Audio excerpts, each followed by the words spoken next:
Welcome to Going out with a bang. the holiday edition. I'm one of your hosts, Drain Field, Drain the City. Then next to me is Stephen Moscow. Hello, everybody. How are you? Giving his super deluxe Grinch sexy. And the host of Ratchet, Grateful, and Blessed on our City Love Speaks Instagram page. Hey. Damon Michael Williams. Welcome. Hey. Hi, y'all. So tonight, just the boys. Tabitha is out. She's out tonight. So we miss you, love you, Tabitha. And we look forward to seeing you into the brand new year. I'm gonna miss you. We're so excited about I'm so excited about 2021 just because I feel like I need to be. Excited about it just because it's like it's one of those moments of like, well, damn it, what the hell? Like, shit gotta get better. Like, Thank you. Please and thank you. So I don't know about you guys, but I want to start the show off with your holiday mood. Where are you in your holiday mood, Meter? Okay. All right. So I am oscillating right now between because like when I'm never one thing. I'd say I'm like cheerful when I'm cheerful. As I told Damien before we got started, this new Taylor Swift album is dope. I loving every second of it. I'm excited to have a great Christmas. And then, I see someone walking down the street without a mask. Swift album was dope. You motherfucker! I listened to all of her albums. They are all so good. He did say it. You heard right. You heard it right. He said I didn't mean to do that. That was he loves Taylor Swift and it's dope. He used Taylor Swift and dope in the same sentence. Yeah. So this new album is fire. The previous album is also fantastic. Oh, and okay. Also, if you don't like her body of work, get over it. But so I'm going to say something that's going to be real, maybe controversial. So this whole time on your TikToks, on your like, let's see if we're best friends, and it starts off with the Taylor Swift thing with all these people. Right. I all this time thought you felt like I did about Taylor Swift, and you did not really like her, and you were spoofing her the whole time. I had no idea you were. So here's the deal: Taylor Swift stan. I had no idea. I am, but here's the deal. I have a problem with people who like don't give her music a chance, and I have a problem with people who like trouble tear her music apart to try to like figure out every little scrap of how it's likely to be, about her personal life. And I'm like, that to me is just robbing you of the ability to relate to this song if you think it's just some jigsaw puzzle that's there for you to figure out her diary entry from 6 months ago. But I have a question. Excuse me. I have a question. Yeah. Steven. Yeah. What if you just don't like that hoe? Why would you? You could be musically inclined. You could be, you can embrace. And I love all music. Trust me, from old to new. But it's like certain artists I just don't connect with. There's something about her I just don't connect with. But I understand about being open and availing yourself to be receptive to other things that, maybe you should give it a chance to kind of find it out. I've listened to her stuff and it's like, no. I mean, what I would say is, I don't know, you just seems to be like a touch of vindictiveness in your saying no, that I'm like, there's no reason to be that. Just, it cannot be for you. No. It cannot be for you while also not being like, there is none shit. of that going on, at least not right now. Motherfucker, you just said, what if I just don't like that hoe? Like, that is how you said That's a it. straight up question. That's an And honest what you question, like, Stephen. Oh my God. I feel judged here. I'm feeling judging feel vibes. well, attacked. then you I feel feel attacked. I feel like appropriately. anger vibes are coming from me. I understand. But yeah, no, like yeah, first time like I heard the first couple songs that I liked of hers for like a few years, like, you know, in the early 2010s, because before that, you know, misogyny is a hell of a drug, and you know, they get you on it at birth. So I wrote off her first several albums. Oh, really? And then Okay. eventually, and then eventually I was listening to like, oh, a song or two and a song or two and a song or two. Mhm. And then once 3 albums ago came out, it was like, screw it. What do I care what anybody thinks if I like this person who is one of is if not the most successful singer-songwriter of her generation. So like lots of other people do. Well, I mean, so what I'm going to give her is there are certain Taylor Swift songs that I enjoy Yeah. and I like. Because there are those songs that you hate them and you hear them so much that you figure out a way to embrace the factor that it's not going anywhere. So let me find something good so I can cope. Like it becomes like for me, I treat Taylor Swift how people should treat gay people. Like I feel like I respect her, but I just don't always agree. But I respect her lane. I respect where she is. I do get angry with her when she gets a little sensitive about putting out her own business. Like she puts out her own business. Like, and even all her followers, part of the reason she's such a high followed factor is because she has stated over and over again that all of her songs come from a personal place. Right. However, I'm gonna say that this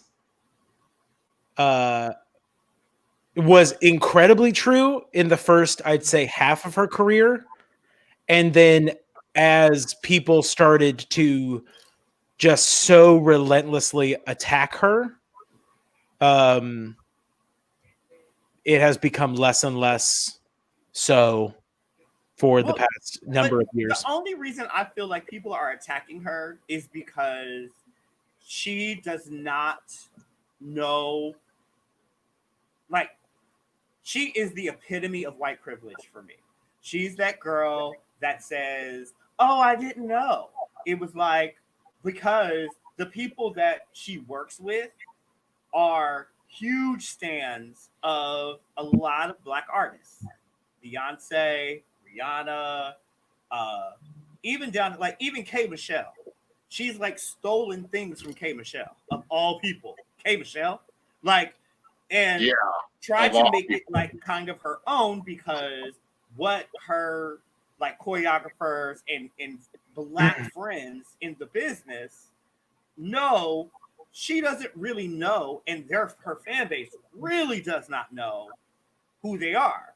So when she decided that she was going to do that song and actually redo Beyonce's Coachella performance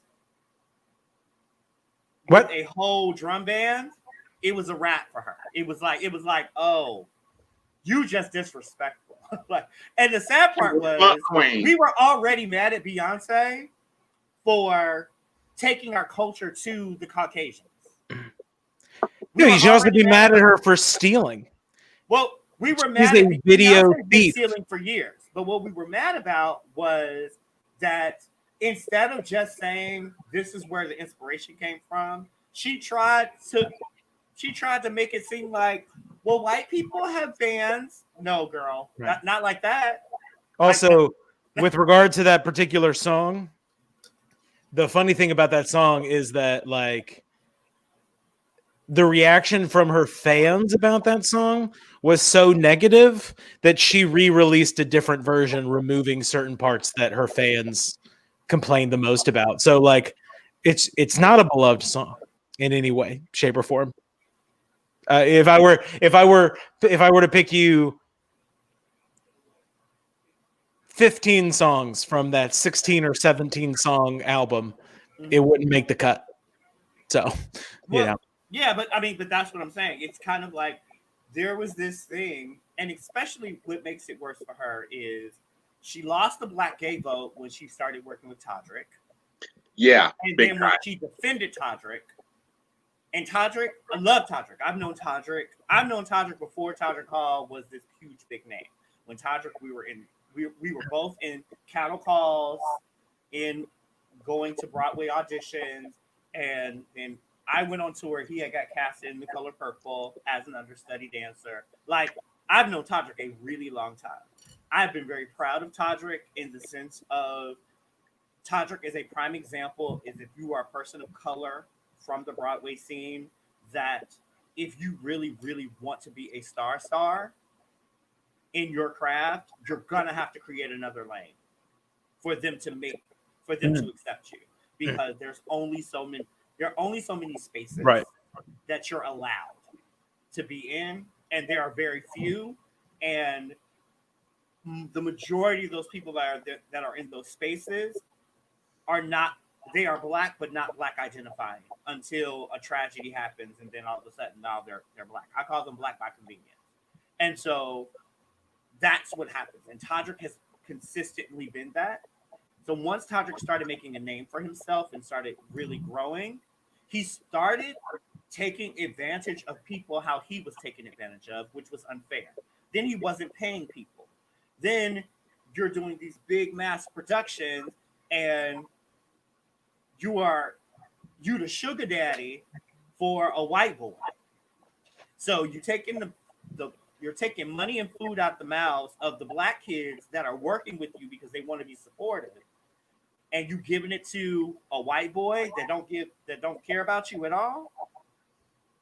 And then this is how you become friends with Taylor Swift, because y'all share the demise story of not being able to keep a man. And then he steals things from black artists and bring them to you. You don't do your research as the artist and presents them. This is why people don't like her.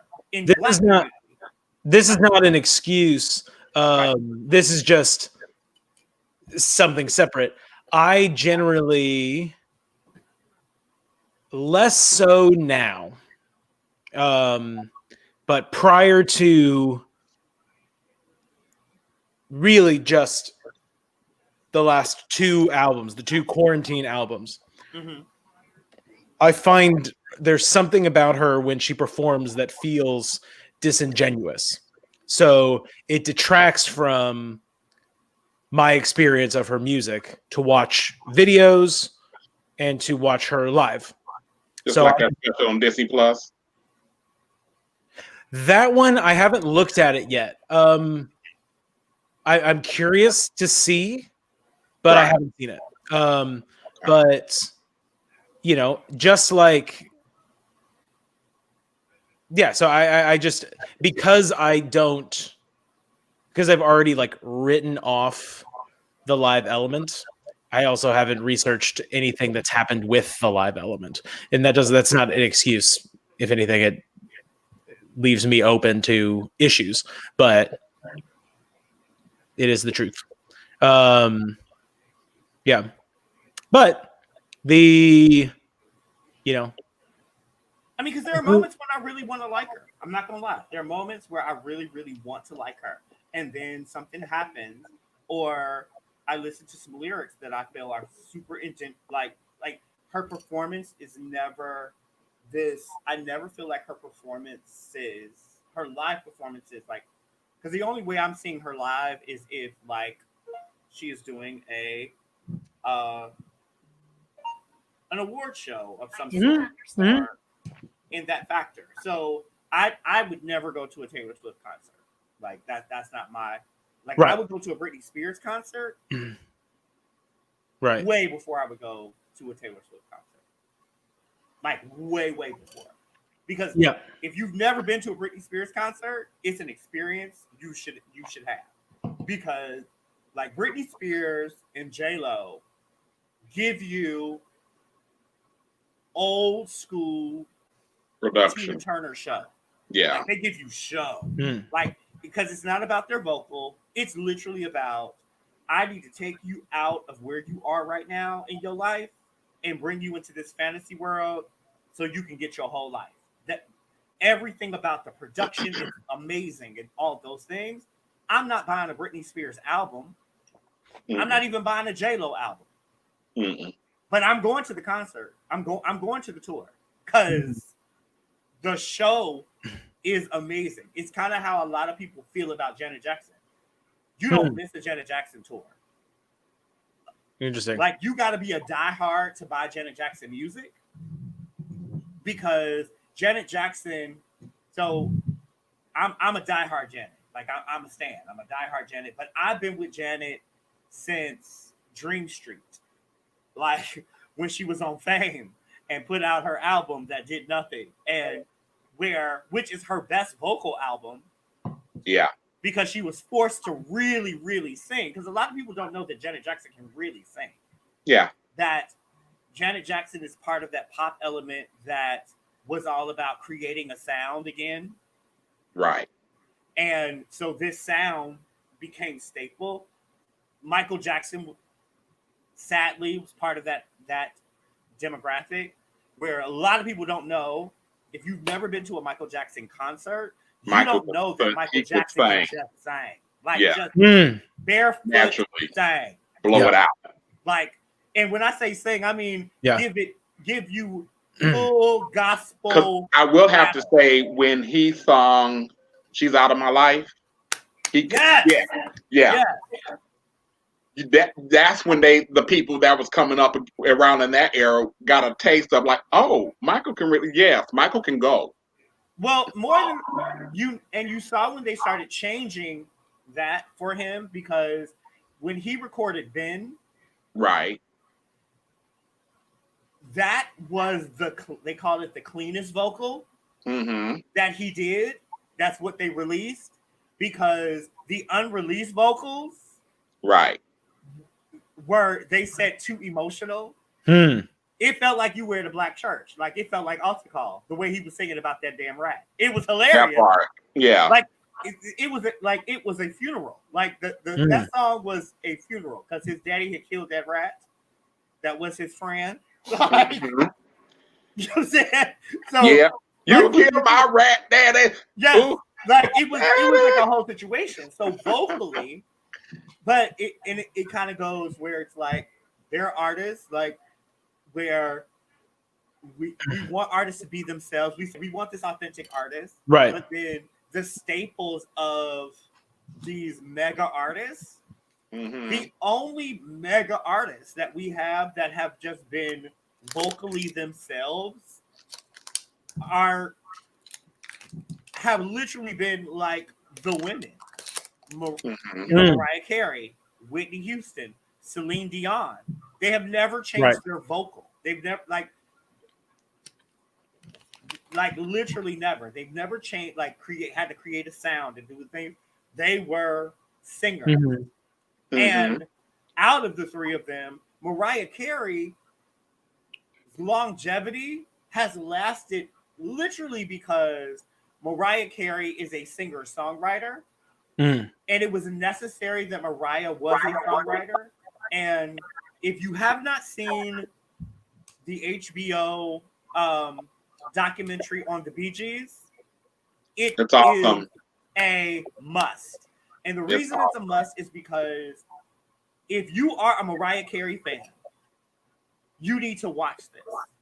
Because the thing that Mariah Carey has is what the Bee Gees have. Mariah Carey has a sound. Because Mariah Carey is a good singer, but because she has a sound in certain technical things, Right. she is respected. Mm. But when you put Mariah Carey up against a Whitney Houston, a Celine Dion, a Ledisi, a Jill Scott, or Regina Bell, she can't sing. Nope. You put her up against Amber Riley. Amber Riley from Glee will sing circles around Mariah Circles, Carey. literally circles around that woman. Because they are vocalists, not what you say really musicianship writers. Right. Yeah, you see that a lot of times in like on Broadway, like people who are replacements ending up singing better than the original. Right. But they're just singing better than the original. They don't necessarily have the it thing. Right. It's the reason that the original was the original. Well, you know why that is, though, right? I mean, like in terms of made a the career. political nature. Well, no, I'm gonna say, I have been an understudy for lead roles on Broadway for, oh my God, the majority of my adult life. And part of the reason it is every show that I've gone into as the understudy, it has literally been to light a fire. Because what you don't want, especially on Broadway, is you do not want your understudy to come in and do the show better than you, ever. Right. Right. Like, you need to be sick and dying. Yeah. Because if you're because how Broadway works is the moment that you go, your understudy goes on and they are better. And oftentimes the understudy is better because, especially on a tour, the understudy is better because the understudy hasn't been doing it. So you've been on tour before. You've seen this happen, right. Stephen, where it's just a fresher take on the role. Right. Because it just seems brand new. It brings this newness to the show. Right. And they have an energy about like a thirst, like a hunger to like finally get on and that kind of thing. And so I was taught early on by some real amazing greats that were like, if you go, the best gig you can get on a Broadway tour is being an understudy because you're getting paid not to do what you do. Right. You get to tour the world or wherever the States, the whole nine, and you're getting paid to literally not go on because I go into those rehearsals and the rehearsals are my performance because I know I'm never going to really get to go on. Right. So you kill it in the rehearsals to the point where the lead character who you're understudying is so afraid that they're going to go on because they know I'm going to get fired. And I have been on shows where we've gone on tour, got to tech, and like one show I did, I'm not going to put it out there because I don't want to fight because I'm still friends with them and we fight about this. We are in tech rehearsal. So while we were in tech rehearsal, they had got booked to do Law and Order. So they went to go do 2 days of shooting in Law and Order. So I did the tech. Press came for the tech.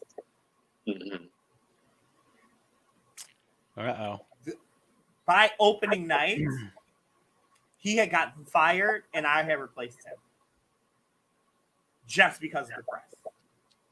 Great for me because my people were like, oh, wait, no. Hold it. No. Like, you're going to have to give Andre a lot more money because he signed up to be the understudy, not to carry the show. And I was like, I can get more money. I sat back, crossed my arms, and waited for that phone call saying, you can go or they're coming back. Right. Going to say most money I've ever made doing a Broadway show in my whole life. And I was 21 years old. Nice. Like, it was like, but it was that. So I understand, I get it, but The Bee Gees, what I loved about the Bee Gees thing was the Bee Gees, even though they were from Australia, the whole nine, the Bee Gees were implemented to be R&B stars, not to be pop stars. They were brought in to infiltrate Black music. And they worked with everyone, Aretha Franklin, spreading, because they were writing, as well as being this band of singers. If the respect that they gave to Black music in this documentary is something as a Black performer needed to see, needed to embrace. Right. It's because Adele does it all the time, and it gets kind of overlooked and oversquashed because Adele puts out a not so great song and it goes number one just because vocally there's no one out here like her. Right. And Adele now, sadly, has walked in, and now that Aretha is gone, Adele is that girl. Because there's no other girl out signed that vocally can sing in every genre. They're trying, but Jennifer Hudson's just screaming at you in every single thing. Fantasia has messed it up for herself with the gay community. White people don't trust her because of what she's done, what she said. It's like, like there's no one to really, because Patty has her own lane. Shaka has her own lane. Gladys has their own lane. So there was never a replacement. Like, there's still no replacement for them because in the music industry, they had this lane. They stayed in that lane. That was their lane. Patty is the only one that's pretty much delved out of her lane because Patty was a rock and roll singer that became an R&B superstar. Everybody else has always been an R&B superstar. Literally. Right. It's weird and bizarre. Damien, I know this is just the love, your topic of love. So what are your thoughts? Because we're talking a lot. Concerning what the meter that you showed, or what you just all of that, Black music, artists, your love with Taylor Swift. As far as Adele taking Aretha Franklin's place, no, as far as I can see, because she's not more of an Ariana Grande thing. Who? What's her name? Ariana. That's more of an Ariana Grande thing. Oh, her. But yeah, no. Well, the only reason I'm saying that before you go on about Adele is because Adele's audience is Aretha Franklin's audience, where none of the other artists that we've mentioned have Aretha's audience. They just don't. They don't. The numbers don't lie. Like, the numbers just don't lie at the end of the day. Yeah, there's numbers and then there's talent. Okay. So moving right along when it comes to that. Yeah. God bless America. Okay. Damien's favorite artist is Bread. Hey, Aerosmith. Hey, don't judge me. Don't I'm here for Aerosmith. I don't judge you. I don't judge you. Oh, okay. What you trying to say? But just because you like somebody, I support you liking it. I support you free, and I acknowledge that they're a great band, regardless of whether or not I support you too, Steven. I really do. No, he made a video where his own daughter was a stripper. That's weird. Listen, like I said, I support you. I still have my feelings and feel the way I do, but I still support you. You know, hey, what are brothers for? But listen here about them singers, because there's people that are performers, and then there's people that are singers, and then there's people that are a mixture of both that we were just talking about. But you wouldn't know it to certain degrees because they only bring it out with certain ballads or certain albums. like Janet Jackson and Michael Jackson. Of course, you know, they can throw down. You know, he could always rest in peace, brother. But it's like with them, and of course, one of the Bayhive people, they got a little upset with me because I said They stay mad at me. Beyonce is a performer. Yes. And you know why she's a performer? And then, because her name is Pink. Hold on. But see, here it is. Right here. Her name is Pink. I was there. Beyonce will always be a performer because her name is Pink. Pink. First of all, Pink is my chick. Pink is dope. Pink is so freaking good. Pink is freaking unbelievable, dope, man. She could sing and squall notes swinging on a trapeze. Yeah. Upside down. That part. Because of course when Pink, I have to admit, when Pink first came out, I was hooked. Because I was like, who this little hooker hoe up here singing like this? I even brought her music to my job and listened to her throughout the day because I was store manager. And people's like, "What? This music, my music, and you gonna listen to it? How you doing? On job? Okay." But you know, Pink, you know, even her latter albums that she's come out with, just sitting there and listen to the full notes that she hits right at the top of the Richter scale. Right. That part, Mom. You singing from your diaphragm and a little bit below. Because it's just like, girl, you singing from your toes. And she fluently does it. Mm-hmm. Effortlessly. I'm like, Pink, you have my vote. That's why Beyonce will always be a performer and not a vocalist. Listen, because I'm like, honey, when Mama, like I said, stated earlier, when she was swinging off the trapeze upside down, right, and belting, I said, B flat. Yeah, hitting it. I said, oh, damn. The biggest distinction is like, do you write it also? And like, because I was just thinking about this earlier today, when I was, you know, thinking about how a certain artist that is not for everyone has at least written every single one of her songs. Don't be shy. Don't say her name. Like her or not, for the past 14 years, she has written every single one of her songs. True. Oh, okay. And that is not true for a lot of any of the artists that we have listed. Okay, well, I give you that. But the mere fact that they could take that song and make it theirs, that takes it to a whole nother level. Right, but that's and I give, because trust me, because working in the entertainment industry as a whole and working from the back scene, I saw a lot of things, including numbers as well as versus talent. And when you can combine those two, most of those artists don't get as much play as they should. Mm-hmm.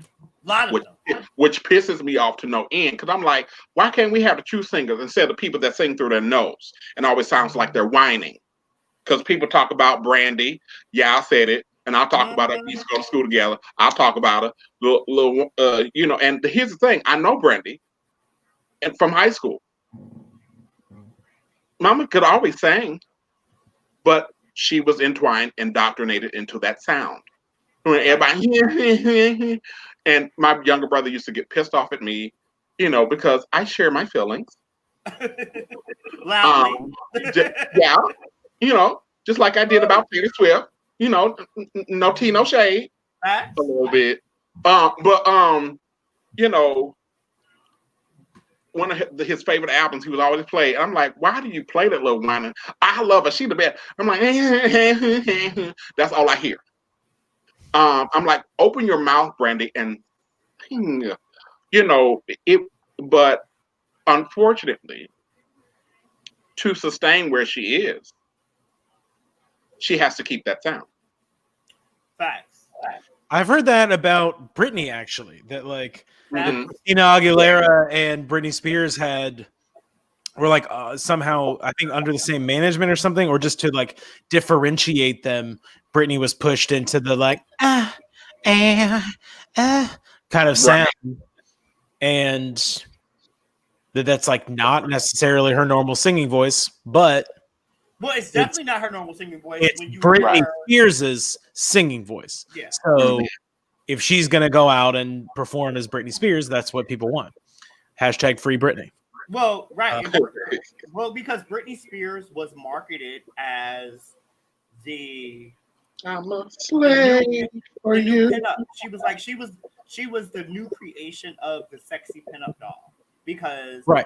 every video she did was a remake of what men Right. in the porn world fantasy.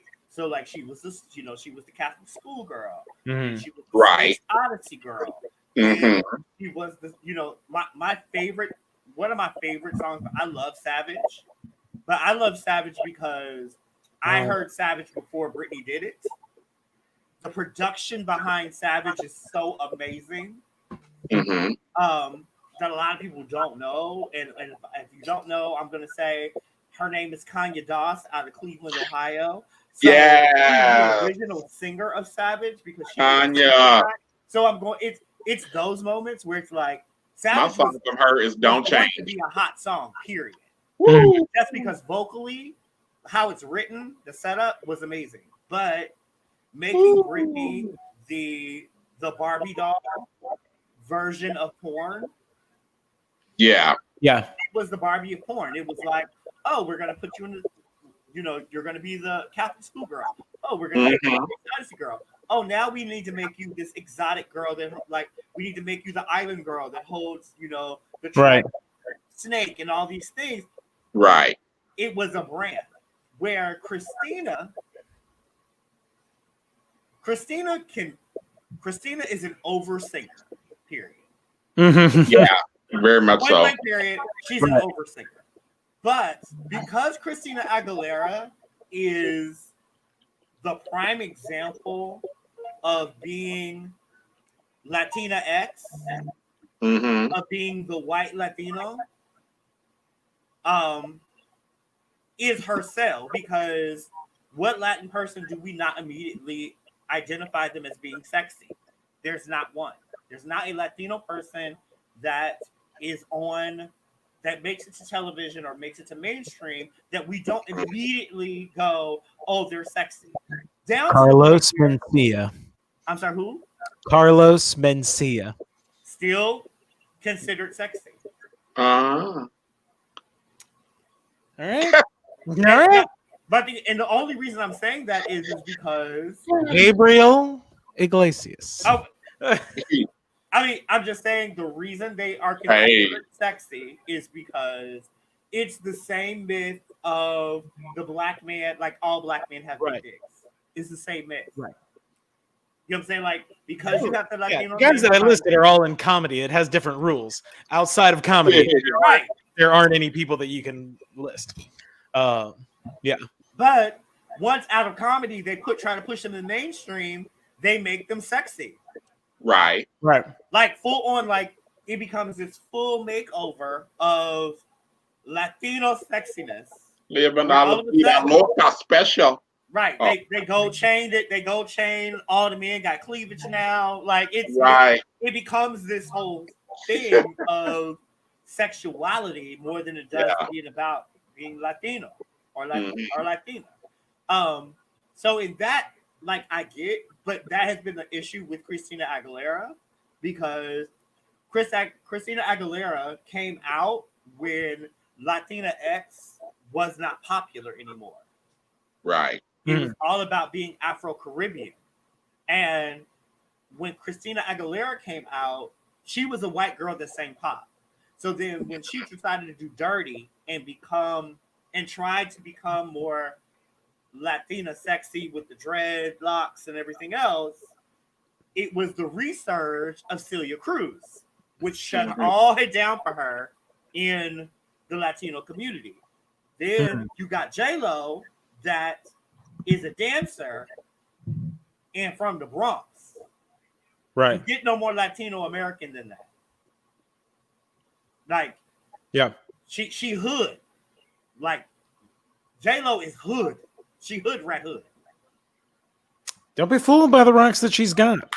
She's still Jenny from the block. I'm telling She's you. Jenny from the block. Still. And my thing is, and I'm gonna tell like she has done some shady, necessary things to maintain her existence and stardom. And Right. I'm never mad at her because J Lo comes from the space in the industry that she is now at a place at her age where she can implement change because she could not implement change before.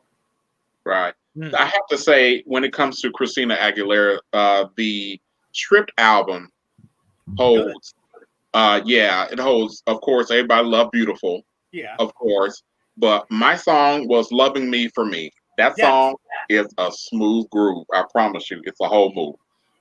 So I had to give it to her for that.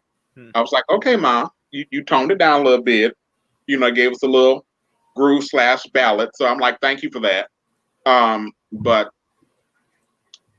Oh my God. otherwise, Guys, I know. Forward. Yeah, I know. Technically, this was my portion of the mental health check-in. Right.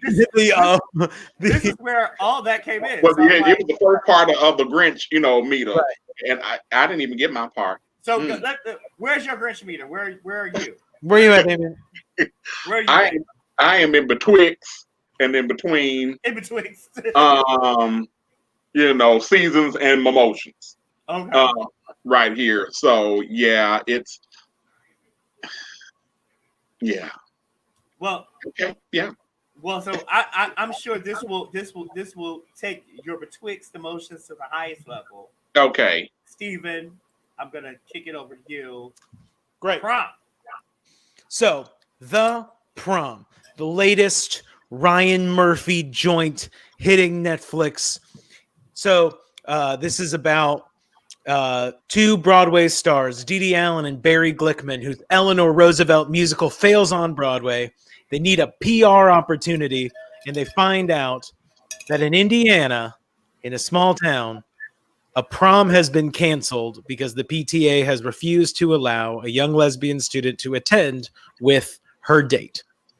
All right. They go to find the student, campaign for her, and get her a prom. It is filled with stars. As you can see, James Corden, Meryl Streep, Nicole Kidman, Keegan-Michael Key, Andrew Rannells, Ariana DeBose, Kerry Washington, and introducing Joe Ellen Pellman. Guys, first off, had any of you listened to the album? So this ran on Broadway last season. Right. Did we see it? Did we listen to the album? I saw it. Well, I saw the prom on Broadway. Okay. So loved the movie way better than the production of the prom on Broadway. Interesting. Okay. Way better. Loved it. I think I loved it more because it was so the prom on Broadway was great, but it was like for me it was the diatribe of every gay person that could not be themselves that was between the ages of 30 and 50. And so that's what this was on Broadway. Mm-hmm. So it was campy, and you missed a lot of the story because it was so campy. Where Ryan Murphy was able to kind of bring it a little more modern day, and it felt a little refreshing because it made more of a point of like, this is still how Indiana is, like right now. Right. Where on Broadway, it felt like this was the whole world. The whole world was against the girl going to prom and the whole night. Like, it was, like the direction was very different. And I thought, so the thing that I love the most about Meryl Streep is when Meryl Streep walks into a room, or when you get the email or the letter saying that you're going to be working with Meryl Streep, it forces you to go back to your core teachings and bring the best of you out. Yeah. Because you are not going to disappoint Miss Street. Nope. No. And you do not want a note from Mrs. Street. No. It's not what you want. Right. You You don't want that for your life. And you don't want people watching you next to Mrs. Street being like, how'd they get that part? Right. And so Right. what I loved about it was I am anyone that knows me knows that there are a few white girls in life that I will fight for. And Nicole Kidman was everything I love about a Broadway white girl. Mm-hmm. She was almost always drunk in this. Like, she gave you legs, she gave you body, she gave you fashion. She just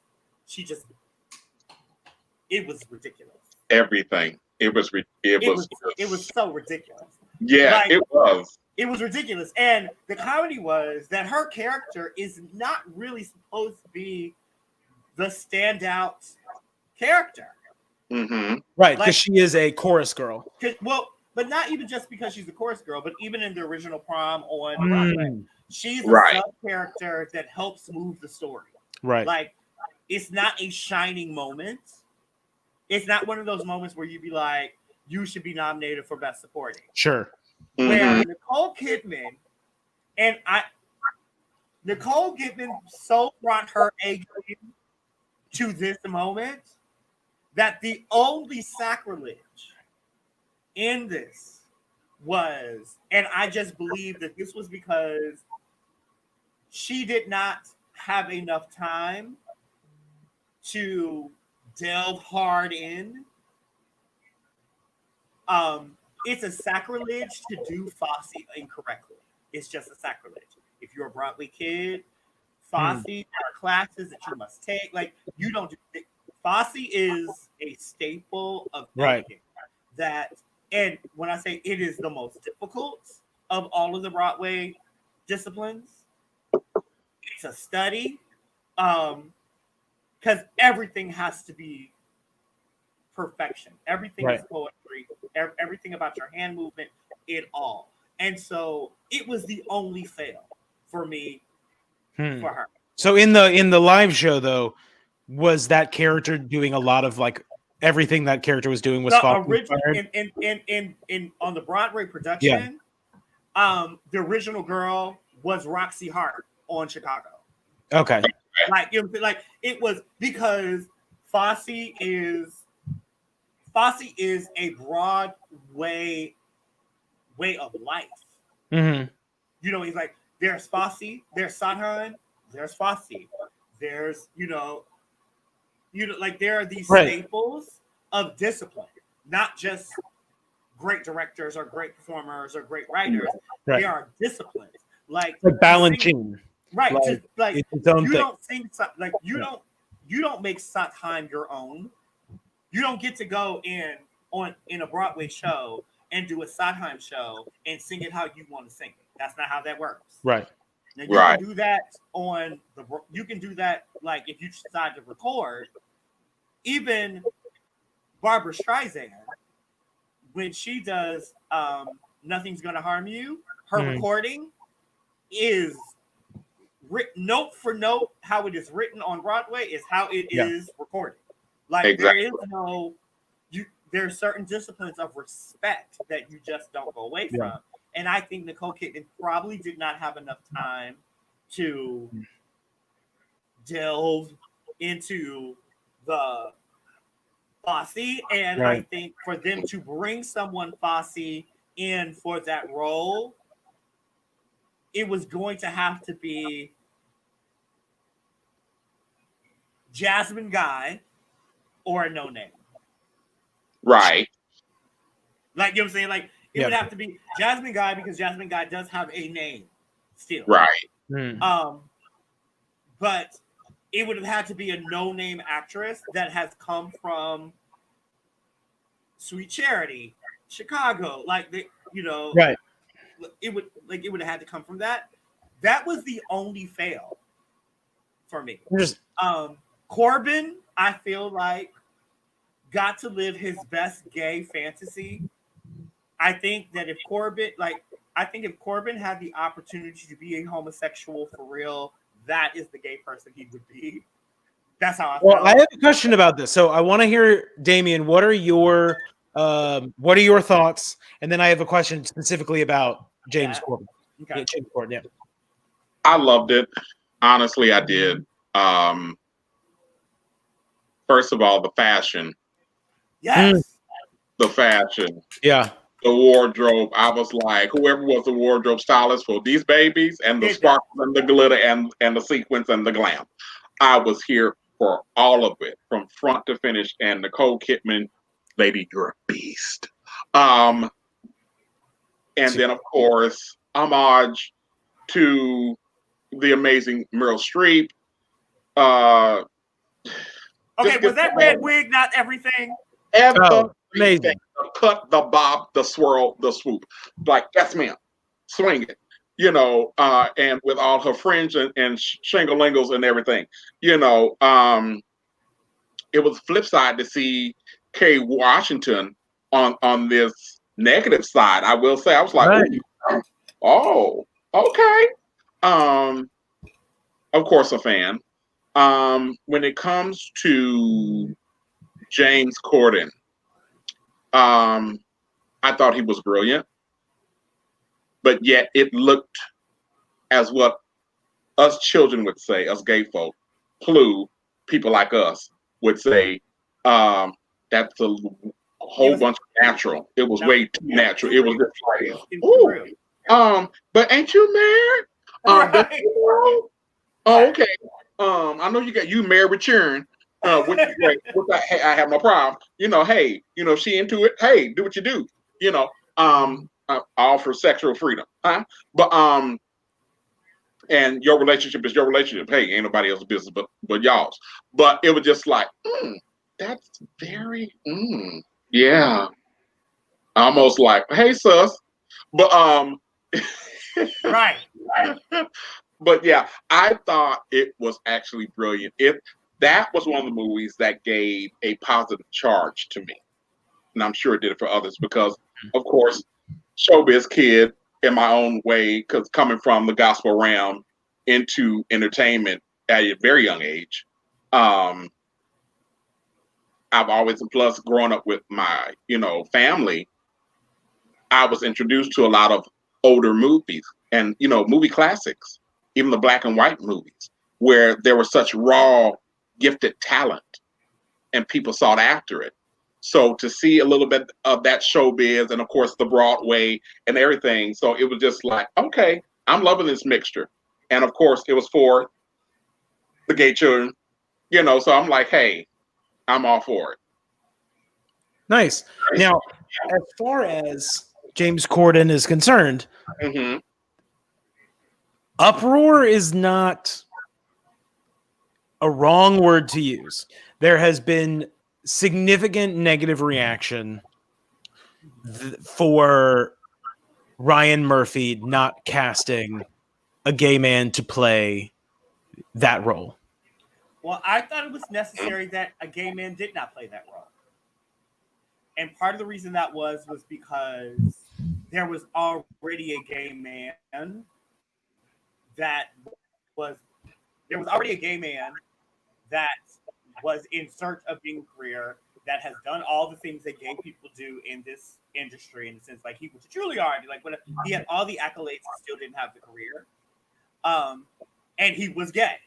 Like, he wasn't the heterosexual. So I thought it was refreshing in the sense of, because at the end of the day,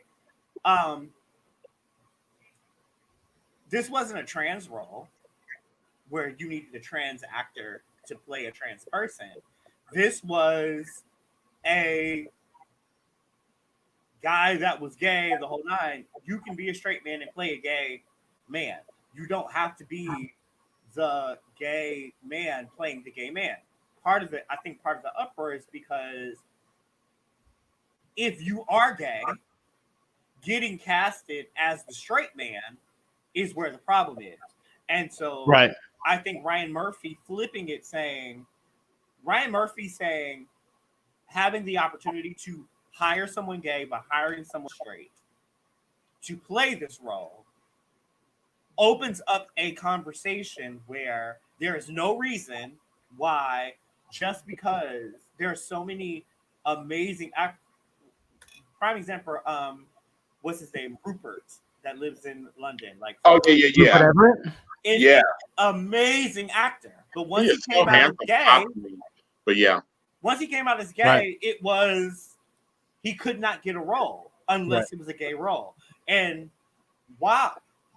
Like, at the end of the day, we don't have an issue with Hugh Grant playing a homosexual. Right.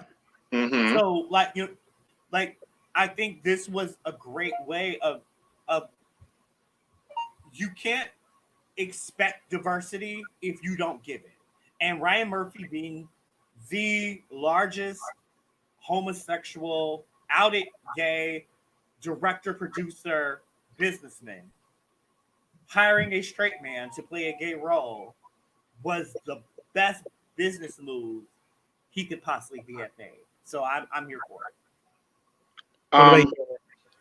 As for me, more so for me, it's about who the director who Ryan saw perfect for that part. Has nothing to do with sexuality, even though, of course, the character is gay, but it has nothing to do with that, because especially just like when a writer is looking for that perfect singer to bring that song to life. It's not about, hey, are you a lesbian or are you bisexual? It's not about that. It's about how can you convey? Can you bring this across to the viewers? So I think it's more that dealing with talent than just dealing with. I want to say one more thing. Coming from the Broadway community, I'm going to say also, this is the wrong fight. A lot of these people that are going against it, we're not going against Once on This Island being mixed cast, which Once on This Island should never be mixed cast. Why? We don't have enough African American stories, Right, and legacy on Broadway, period.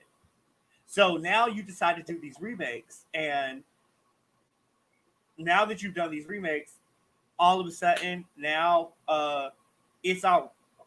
They're only doing these remakes to Black projects.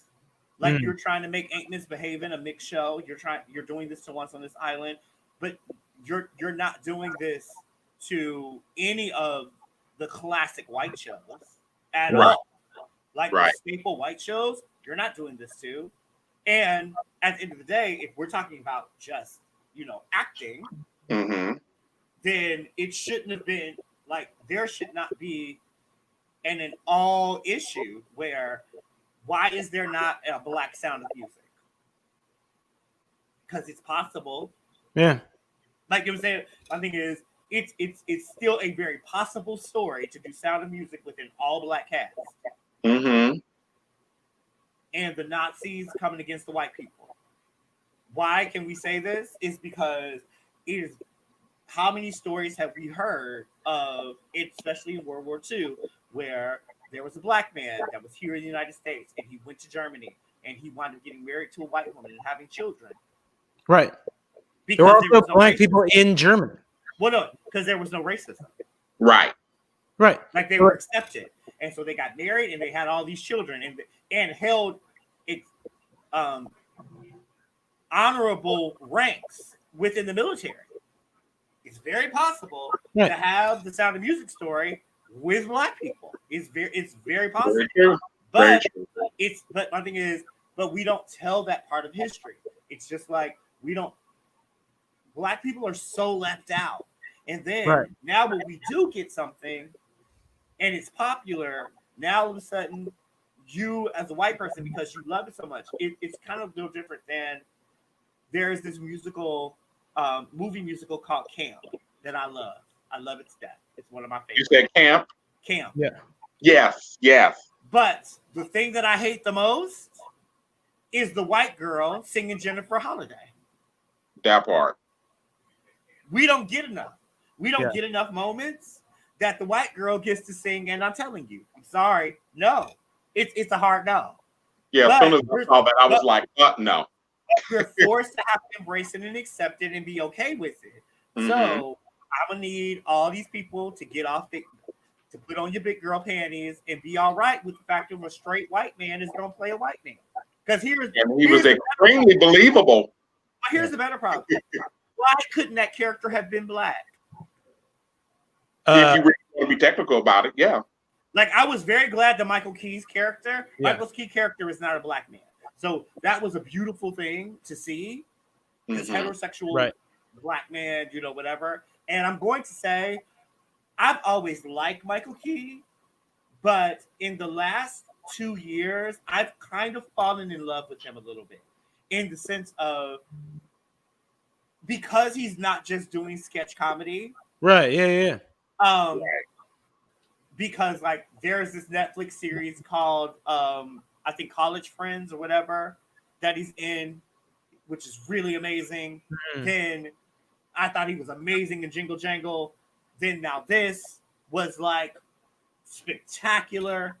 I heard he was really good in the Hamlet. Hamlet, right? So, like, I think his expounding, getting, like, breaking away from his key and play actor is showing him in such a different way that is like,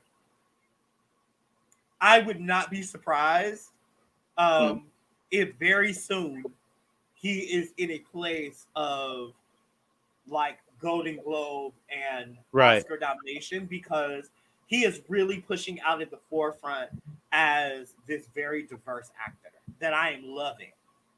And he ain't bad to look at either. So, like, it's all good. We appreciate that.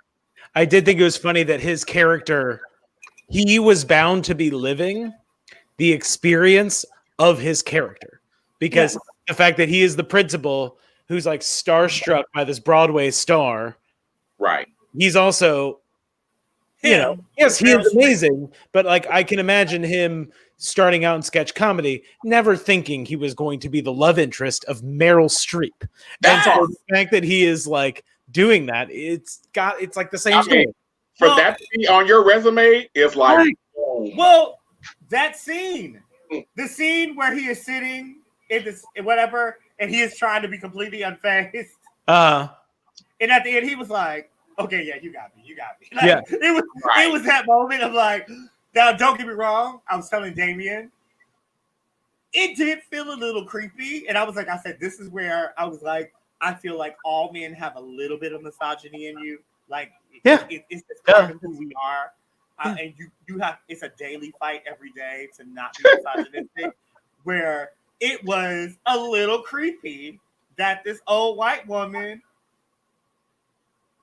and this dashing young black man had a love interest, where if it would have been flipped around, I would have had no question about it. You would not have noticed that there was if it would have been the man and the woman being younger, wouldn't have noticed at all. Right. But the factor that, you know, Meryl was a little long in the tooth in this.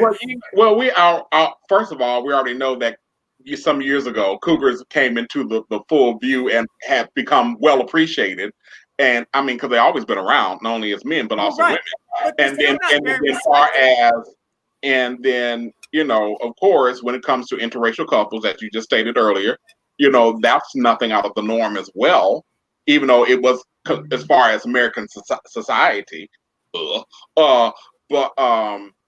you know, when it comes to that, I thought, even at first, I was kind of like, oh, okay, you like her? Okay. Yeah. You know, but again, you know, like I said, like I've always said, you know, ain't nothing wrong with doing a little swirl. You know, hey, you know, little vanilla, little chocolate ain't never hurt nobody. Yay, you know, but, you know, to each his own. But I mean, I thought that, you know, the way that he began to pursue her or pursuing her in a way to show you like I am interested. Not only I'm a fan, but I can dig it. You know, can you dig it? But you know, finally it took James Corbin and you know the rest of them like, hey, girl, he likes you. You know, Right. and it took him to assist her, bring her out of herself. To like, okay, yeah, live a little. Yes, we know you queen showbiz, we got it. But how about some love? You know, so I thought that was refreshing. Yeah. Now, I'm so something that when I was thinking about like my opinion on this on the Corden issue, because it like, you know, I'm always skeptical of people like me who say things like, well, you know, it's called acting. Because like sometimes some people are too quick to say that. And what I started to think about was, okay, so Nathan Lane originated the part on Broadway. Well, Love Nathan. Yeah. Nathan aside, when I think about who is famous that plays gay roles like this, the three people I thought of were James Corden, Josh Gad, and the guy from Modern Family. Oh, right. All of whom are straight. Right. So I'm like, what is it about this gay archetype that always gets played by straight people on screen? I think it's an acceptance thing. Like, you don't have someone playing this role. Like, they don't get casted in these roles, and they're not advocates.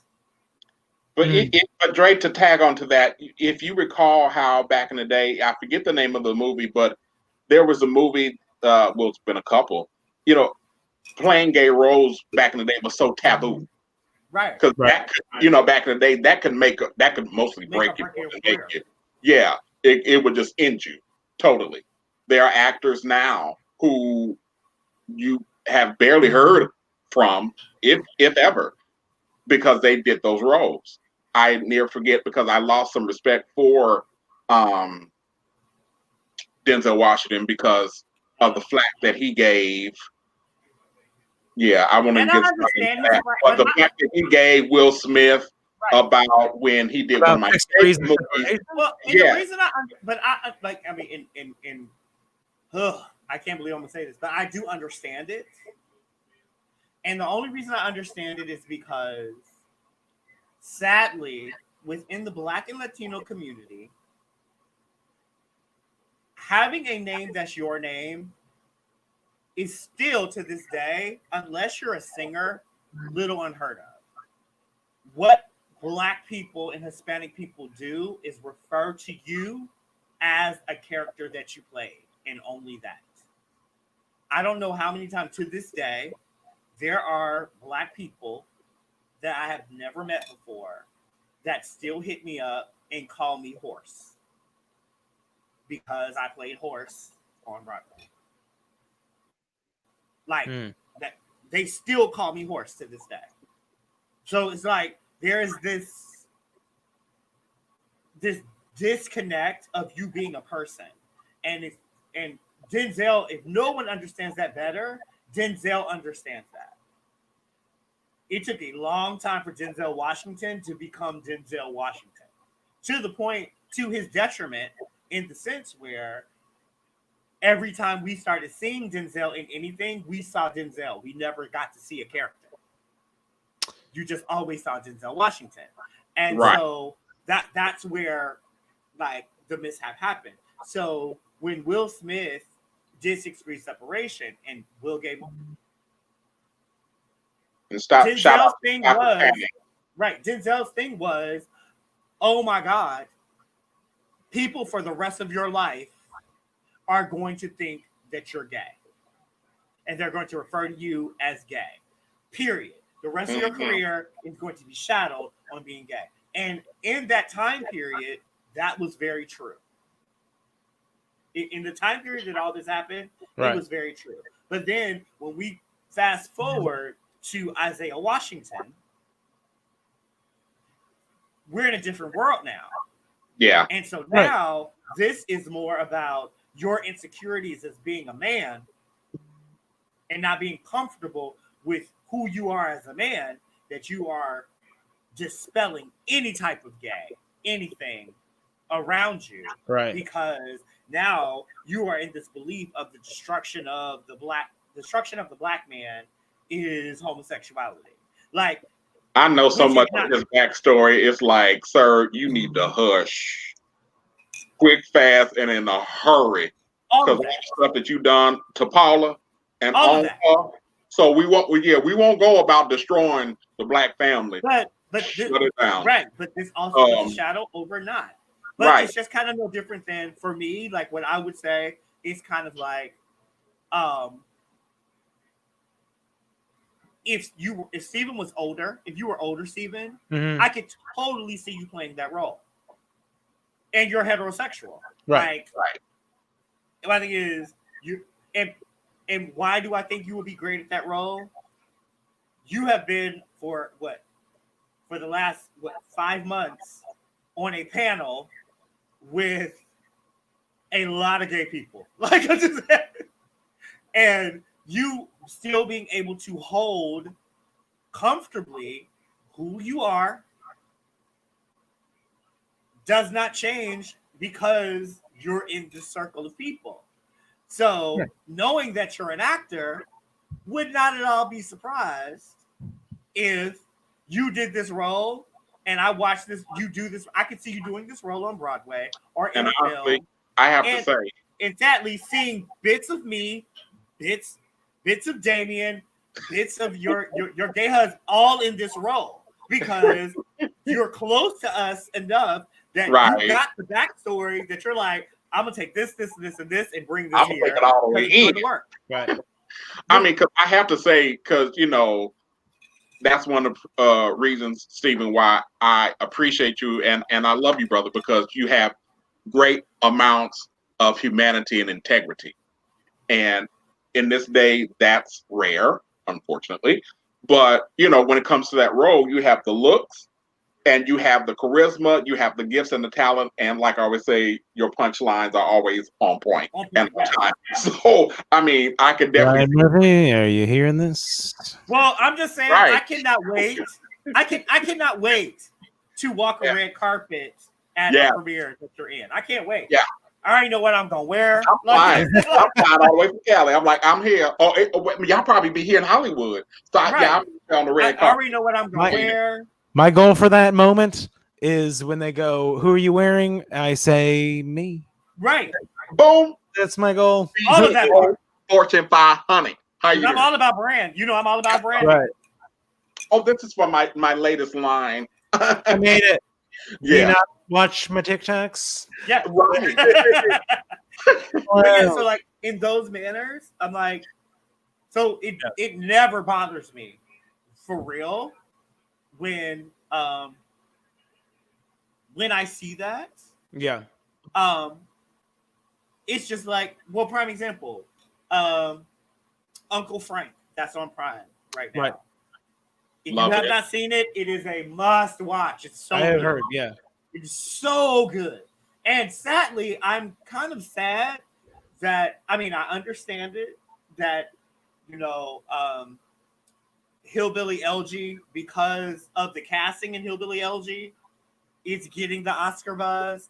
But I feel Uncle Frank is a better story and a better movie than Hillbilly LG. And it deals in the same economic standards. The only difference is there's this gay character. It was so real. Uncle Frank is so real. I was just talking about that earlier, that show today. I've heard that it's really good. Yeah, but it's literally the same story. Like, it's the same story of this rural place where, like, it's rural Appalachia, where, you own the house, you work every day, you're working to survive.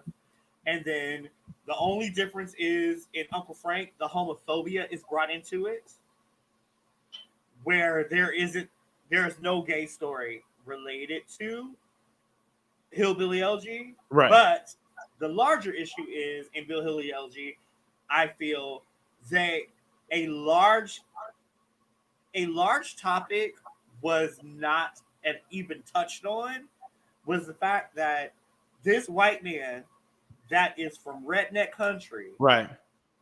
girlfriend is an Indian. Right.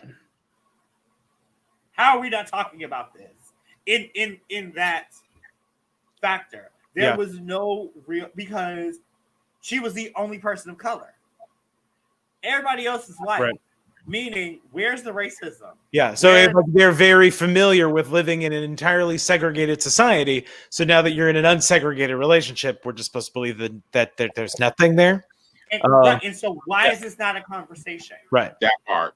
Like Did you're y'all saying, see the something Georgia McBride, the one about the guy who it was a play, and it was made by the guy who made The Whipping Man, which they are very opposite in terms of their style, but like the show is about this guy. He's an Elvis impersonator at this like honky tonk bar in northwestern Florida, and Wow. the bar is going under, and his girlfriend is pregnant, and the bar gets bought, and it gets turned into a gay bar that does drag shows, and so he ends up. What is the name of this? I must watch it. Something the Legend of Georgia McBride. That's what. Oh, yes, I saw it, but I have not seen it yet. Like I saw it, but okay, I'm watching it now. So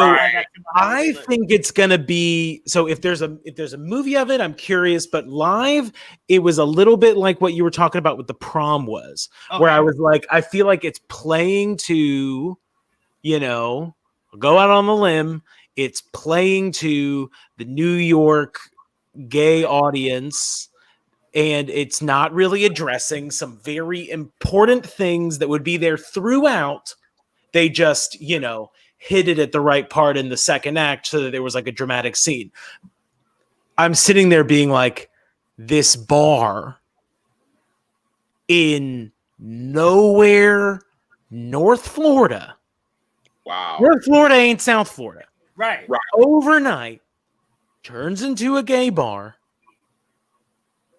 And nothing happens. Nothing happens. Right. No. Nothing happens. Like the scene that's like the confrontation about, you don't understand this life. This is what happens to me.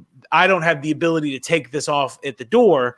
That scene, all of the things that character is relaying, none of it is taking place right then and there. That part. Stuff would be happening right then and there. Like, he wouldn't be able to leave the bar without people knowing. Well, I'm going to say there's an episode in AJ and the Queen with RuPaul. Okay. Where I love that show. She decides that she needs to win this money to fix her RV that she's traveling in. And she dresses, in full drag with her titty plate and does the wet t-shirt concert and loses Don't make me her watch titty that tonight. Right. In the pool. In the little pool. Mm-hmm. And nothing happens. Everybody's okay with it. I'm like, not nowhere. Not even today. Nowhere. This is not how this is going to go down. Like, I was like, I'm going to need there to be a fight. I'm going to need there somebody to punch in the head. Like, I'm going to need somebody to call her a nigga. Like, I'm going to need all of it to happen. And it was this desensitized experience in rural white America. Right. To kind of say, oh, no, we're accepted everywhere. No. You're in the Bible Belt. Like, I hate to say, you're in the Bible Belt. And the sad part about the Bible Belt is the Bible Belt and GOP, and what they have in common is a loyalty to misinformation. Jesus himself got to come down and say, no, that's wrong. They're never going to believe that it's wrong, ever.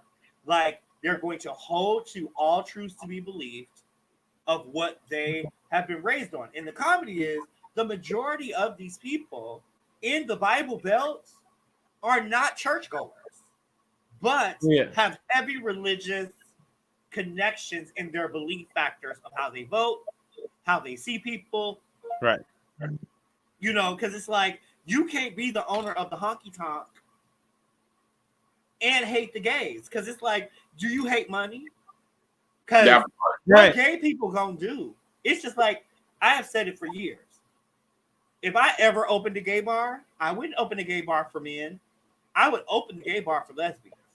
Because there's not a bar that lesbians have owned that has been a lesbian bar that hasn't survived because lesbians buy out your bar.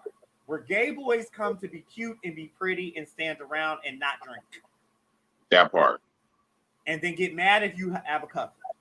But the girls will pay $30 to get in and buy a bottle of Hennessy at $200 to have wait and to not have table or pouring service. You just gonna hand them the bottle over the counter of the bar. Like there's not gonna be some fancy waitress comes in and you got bottle service. That's not how that works. Sound like you're sitting on a post-pandemic opportunity here. Hey, all right. Yeah, but this is how. But it shows the differences of what it is. Like, you know what I'm saying? Yeah. It's in that demographic, and it's kind of like, oh, this is what this is. It's kind of funny. This kind of segues into the next topic that I wanted to talk about, which was and the fan army that has got him kicked off of TikTok. You don't screw with the D'Amelios, baby. Well, and I'm at the, it's not even that you don't screw with the D'Amelios. I was very at the, if you are going to take down a millennial, you got to do better. And what you cannot do to a millennial as a non-millennial is troll them. Because that's not how it works. Because millennials are better trollers. Millennials are better trollers. They ain't got nothing to do but troll you. Our media literacy is better. Like all of it. All of it. And the brilliance of it for me was this. I have never really enjoyed Perez Hilton. Mm-hmm. And the reason I have not enjoyed him was because Perez Hilton is all the things that I loathe about the white gay man. Literally everything. White privilege, does not really like black people because black people are fetish to him. All black people. Black women, black gay men, black straight men. And when he does not get what he wants, then he feels like he has the right to trash you and take away things from you because he's white. And he feels he needs to be respected by people of color because he's white, minus that he's gay. So I've never really been a true fan, but I'm never really a fan of somebody that whole job is about telling somebody else's business or making up stories about their business. Right. So this grown-ass man crying on Instagram and Twitter. Begging D'Amelio, begging her. And the brilliance for me was she ain't even the one that took you down. Her fans did. Right. Her fans. She had no idea this was even going on. One of her fans that was like, what you not gonna do today is talk about my boo. I was like, let me find D'Amelio has Beyonce power because she has a hive. She is like the way TikTok works. You cannot know who she is. I don't think there's too many people on Instagram that don't know who like Kendall Jenner is, but you can not know who Charli D'Amelio is at all. But that does not change that she is the TikTok star, biggest TikTok star. Yeah. Period. Oh, Okay. Oh, you don't know who she is? She has more No. followers than anyone else. Guess how many followers she has? Damien, guess how many? 400 million. No, 100 million. Okay, that That close is enough. more than Okay. anybody else. But Is more wait, than this is the same anyone little else. girl that, because all this went down because she wanted to get to a certain amount and That was so of dumb. followers, and so it kind of went left for her, and then stupid. So my thing is now, when Joy Behar came for her, well, Joy Behar can. Why can Joy Behar come for her? Joy Behar is a school teacher. Now Joy Right. Behar is the principal for the United States of America. That's what Joy Behar is right now. Right. Joy Behar is the principal for the whole country. So anything anybody does wrong that needs to be disciplined, Joy Behar is gonna have something to say on The View, point blank, Right. period. And Period. Whoopi is the assistant principal. Because Whoopi plays assistant principal / guidance counselor, which is always in every school across America. The assistant principal is also the guidance counselor, but they got to do the principal stuff that the principal don't want to do, which who is Whoopi Goldberg is on The View for the United States. This is how this works. Mhm. So they're going to have opinions. They can have them because what do millennials think? They're old. They don't know. They're exactly how we felt about adults when we were your age. So I get it. So, but Perez Hilton brands himself as if he's a millennial, and he's not a millennial. And they let him know you're not a millennial. Right. All she did was talk about like, oh, wouldn't it be great if I reached 100 million by this point? Like she, Right. I don't know. They thought it was too callous or something. But she's also 16. 16 years old. I can Like, believe it. What? I mean, it's But just, she just, this was I get the upsetting part about it. Like, I saw it. Like, I saw it. I saw the video of her when she said it, the whole nine. Because we are where we are in the world right now, if you are any white person of privilege asking for anything, you're gonna get drugged. At this point in life, if Right. you are a Caucasian with any privilege, especially her type of privilege, right, asking for anything right now other than equality and listen to this black woman or listen to this black gay man, Right. and Black Lives Matter, you are getting drugged for filth. Point blank, period. It's just how it's just how it's happening, and it's going to be like that until September of next year. And you know what? It's honestly, there you go. It's misogyny again, because there are members of Hype House who are straight up pedophiles. True. Have Very had true. nothing. Nothing. There are 20-year-olds dating minors. It is right. Yeah, and nothing. But it's white privilege at its best. Right. And they know they can get away with it, so it's just like, yeah, why not do it? And if you're a millennial right now, you are going to get especially you're going to get drugged by people of color right now more than anything if you're a millennial, because what millennial black kids and Hispanic kids no longer want is our life that aren't millennials. Their thing is, when we get to be 40, we're not dealing with this dumb shit that they dealing with now, and they mean it. Like, they're at a place now where they mean it. Most of TikTok or I don't know if it's because of my hashtags or what, but the majority of the TikToks that show up in my feed are pretty popular white people that are giving their platform over to black people that are millennials, to older black people, to teach them where we are not going to go.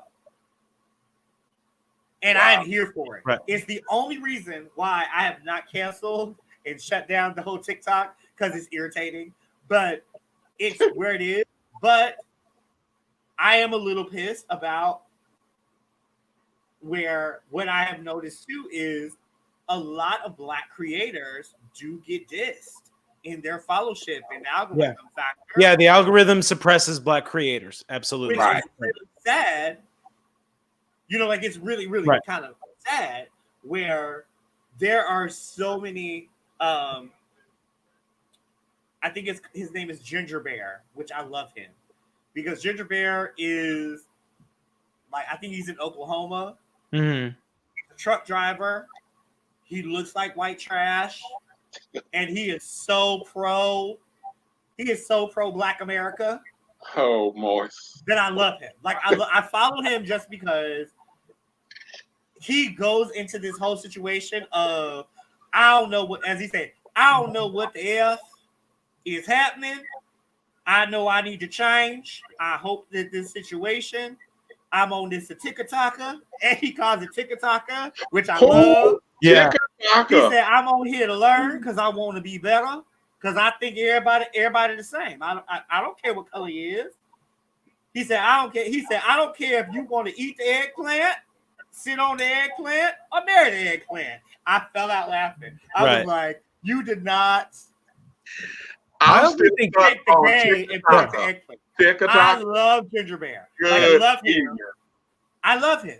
He because he is utilizing this platform to not only just educate himself, but because of how he looks, a lot of people are following him in his demographic. Right. There's a lot of old people on TikTok. Yeah. A lot of old people. I was like, it's too many grandmas on TikTok. I was man, but the grandmas, man, they kill the game, dude. The grandmas got some of the funniest damn TikToks, man. They do, but I just don't really want to see grandma titties. Coming in hard. But the grandma titties is be too much for me. The grandmas get too much cleavage. The grandma. Well, you know, they gotta live too. They gotta live. I know, but I'm one of those. I am one of those. Like, this is where my conservativeness comes in, where it's like, I understood why Tina Turner stopped wearing short skirts and started wearing pants. She said, I am now at a certain age. And I need, wearing these little short skirts where your muff is almost hanging out. She said, they're for the little kids. That's not for the grown woman no more. Like, you gotta be something for the baby. Then when your legs alone are insured for $20 million each, then hey, you can do what you want. Strong or not, it's okay. Yeah. But this is what I'm saying. But her reasoning for it was, you gotta leave something. She was like, you gotta give the young kids somewhere to go. I even look at that for myself. Like, even with my children, I'm like, I carry myself in a certain manner where most people are very always surprised that I have grown children. Most people are because I don't look like I should have grown ass children. Right. But I have grown kids. And I didn't have grown kids at 16. Like, I got grown children. I'll be 50 in 2021. So it comes down to the factor of, but I hold myself to a caliber of standard of how I dress and how I talk and how I look, especially when I'm with them, because I'm the dad. And they get to be young and do some young and dumb, crazy, and have fun. Like, Steven, when you decide to do these crazy things, whatever, I am here for it. Because you know why? You got to get it out your system. I don't want you to be 60 years old putting on a romper because you didn't get an opportunity to do it when you were 20 and 25. This is how I feel. Right. You want to walk around here with booty shorts on and ass cheeks out? Well, do it now. Please don't wait till you're 50 to have your ass cheeks out. It's just wrong. Leave that for the babies. You don't leave it. Right. At some point, you have to mature. At some point, you have to be the adult. You know, it's kind of like and it's sad. My biggest rant, which Jamie laughs at me about all the time. I'm a grown ass man. I am not in my house eating off a paper plate in a plastic cup. I'm not going to do it. I've worked too damn hard to eat off a paper plate in a plastic cup because I'm too lazy to wash a dish. It's also No. 2020. Like, no. Don't eat off paper plates in your house. Come on. No, I'm against it. Yeah. Wholeheartedly. Like, I want to fight people, especially at holiday time. Especially because I find it disrespectful. It's always the person that doesn't cook that wants to have disposable cutlery and plates, and disposable cups for a holiday meal. It's never the chef, the person that has spent hours of cooking. Because you don't disrespect a restaurant. You don't go to a restaurant and be like, "Oh no, baby, put that on a paper plate." You don't do that. That's not what you do. Right. But if I decide to leave, I want to be able to carry it out. Let's go. You're gonna do that to somebody else's house, right? Like they done cook this whole Christmas ham. They done made dressing and stuffing and macaroni and cheese and sweet potatoes and corn and green bean casserole. They done made a rum cake and made Christmas cookies, and you gonna pile it all on I don't know, man. I come from Easy Town. A paper plate from Walmart. I come from Easy Town where, my people just get the paper plate thing. We're throwing everything away. We're not washing this shit. Also, I come from a place where I have, at its peak, now it's about like 30, but at one point it was like a family of 40 people coming for Thanksgiving and Christmas. So you show me a person who owns 40 plates, I do. Well, I mean, I have one person. Okay, all right, gentlemen. One person. As far as this paper plates jig here, I mean, I see no problem with it, even though I love, real plates and all the great things because I love the different colors and all that stuff. But especially when, being a in-home caregiver. And a lot of times it would help just to stock up on some, those good firm paper plates, to keep certain things down. But I mean, and especially if you on a busy day and you here, there, and everywhere for both yourself and them, you're living for two people. So some things come in convenient. I mean, it's not the fact that I'm lazy or anything like that, even though I despise. And here's the thing. I will admit I have a slight touch of OCD, just a little bit. But on the flip side, I hate washing dishes.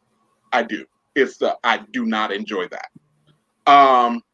Cooking, I enjoy. That's like therapy for me, just like with plants. It's like therapy.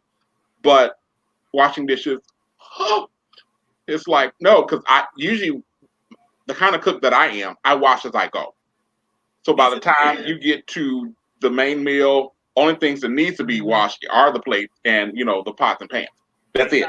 Make it easy on yourself. But, yeah, I don't see anything. I don't think it's a sin to use a paper plate. But I do like, nice things and silverware and plates and things. So yeah, I like that too. I'm a man of variety. Okay, we'll say that. Yeah. Okay. Mm-hmm. Yeah. You get the plastic forks that look like metal that are like painted. Yeah. It's all about the viewage. Those are for outside. Outside only. Outside only. When I tell you outside only. And this is why I say that. Because one, I grew up in a large family. I was telling this, Jamie and I were talking about this, I think yesterday, where holidays for me were Sunday dinner was a big deal because my grandmother and my grandfather, but my grandmother's sister lived across the street with her husband. So we had combined Sunday dinners a lot. all the time.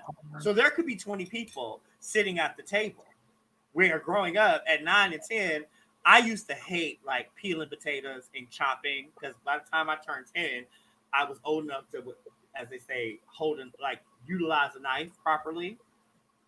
So cutting and I didn't mean to get there. I was like, how are we going to segue with cutting? We're not ready for that yet. Not ready for that part yet. So I hate it. Like literally, the thing that I hate the most about cooking is cutting things up because as a child, that was my job. That you was gonna cut up the celery, you was gonna peel the potatoes, you were gonna churn the ice cream, like you were going to do these things. But the only people that had plastic plates, not even paper plates, they were plastic, were the little kids. I grew up eating off of real plates and drinking out of real glasses and having real silverware and having napkins that have to get washed after, like they go in the laundry. I grew up that way. So as an adult, if we're not eating outside, we're not eating on a paper plate. Not in my house. Fun fact. Even my children, no. If I come to their house and we have dinner and they're not cooking, my kids do not cook. They really just don't cook. I'm glad that the people they date do cook, but my children do not cook. Their thing is, I don't do it as well as you. I'm not going to do it. So they do not cook. But they order very, very well. If I come to your house, okay, and we order Chinese food, they order the menu, well. They read it. Yes, they tell them exactly. They'll tell you what the most amazing thing is to order. The articulation when they speak. I'll have a number 5. Yes, and not just a number 5. But no, but see, this is how bad it is. It's not just a number 5. It's a number 5, but I'm gonna need the number 5 with the sauce on the side with like it's a whole like they break down the ordering down. So they're like, yeah, don't get that. That's not good. But get this. This is good. Right. Whatever. But even at their houses, ordering Chinese food, it gets transferred to a plate. We sit at a table and we eat. We do not eat out of the containers that the food comes in. That's not how I raised them. That's not how it is. That's not what we do. Yeah. Now, what they do in the house when I ain't there, I don't know. But when I come there, I'm drinking water out of a water glass, wine out of a wine glass. Like they have all these things. I make sure they have them, and they have them because it's unacceptable. Fun fact: I refuse to eat with a 3-tined fork. Yeah, I refuse. I'm not eating with a spork. When I was a kid, I would always get a 3-pronged fork, and everyone else had 4. So I feel like they're inherently belittling, and so I won't eat with one. I feel like I'm being called a child if I'm offered a 3-pronged fork. Yeah. I mean, I hate to say it. I'm with you. I'm 100% with you. I don't even hate to say it. I like to say it. Wholeheartedly, I am with you. But Damien, how are you with a 3-pronged fork? Stab it. Yeah. Yep. Yeah. Not stab it. Do what you gotta do. Hunker down. Yeah. No, man. Yeah. I mean, trust me. I do have some manners and all that good stuff. It's sweet when I want to. But because as somebody else said, I'm grown, damn it. So and do what you want at your house, just you ain't there you go. So you know I will. But but yeah, on top of that, it's like, but I mean, like I said, I love the different designs of plates and all that stuff. I love all of that. But yeah, I still hate washing dishes. But I do it because I don't like, after a while, I can only take dirt for so long. So it's just like, it's like something in my head. I'm like, oh no, it's there. But yeah, I mean, I'm okay with using, the plates and the real plates and all those things. If you just have to. But yeah, you'll have to, because when I come to get that cake, hallelujah, amen, Dre. So yeah, so I have my cake on my plate. How you doing? But no, because I have dessert plates. Like I have separate plates for just dessert. So you got it. You got it. Forks, the whole Got like, but I grew up. But when I say I grew up this way, and it is for me, the dining experience, and especially now, I find that the dining experience is way more important that we've been in this pandemic than any other time. That food needs to be more so appreciated than just survival. Like it creates a sense of gratitude for yourself and for people that visit you or live with you or the whole nine. It just creates a more grateful factor of the fact that there is this thing. Like my thing is that there's a place setting and you're sitting down at a table and you're enjoying a actual meal compared to, I'm just going. I went to Costco and got 300 solo cups because I don't want to wash dishes and I'm the only one in my house. It's just stupid. Like to me, I can't wrap my head around it. It's the wrong. But I am the person that goes to someone's home that has a party and asks them for a glass for my cocktail, or I won't drink or eat anything at your house. I'm adamant about it. Like if we're having wine, I need a wine glass. If you don't have a wine glass, I will go out and buy you a wine glass. I have done it. Like if you don't have it, I will make sure you have it. I will wash my own dish if I need to do that because you need to throw things away. But I am not, if this party is not in your backyard, I am not going to drink anything out of a red Solo cup. It's never going to happen.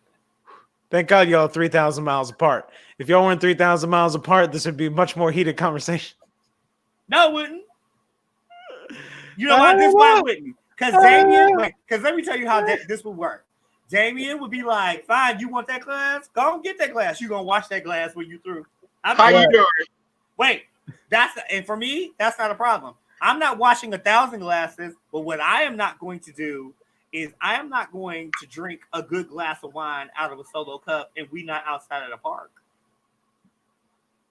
Because I mean, That's not gonna do I'm it. just saying, that holds some truth to it. Because I'm like, all right, bro, since you want it so bad, it's there. Go for it. Have your way. But I have no problem. Okay. None whatsoever. But what I'm not gonna do, like that. No, I make sure it'd be nice and kingly for King Dre here. So yeah, if you don't set a standard, you'll fall in it. I give him a good salsa plate. No, I'm joking.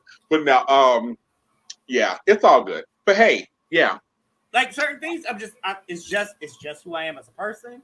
It's what it is. And when I say I have gone to parties where we have been in the house and I've been like on dates or whatever and been there, and they were like, "Oh, what are you having to drink?" And I'm like, "So first of all, do you not have glassware?"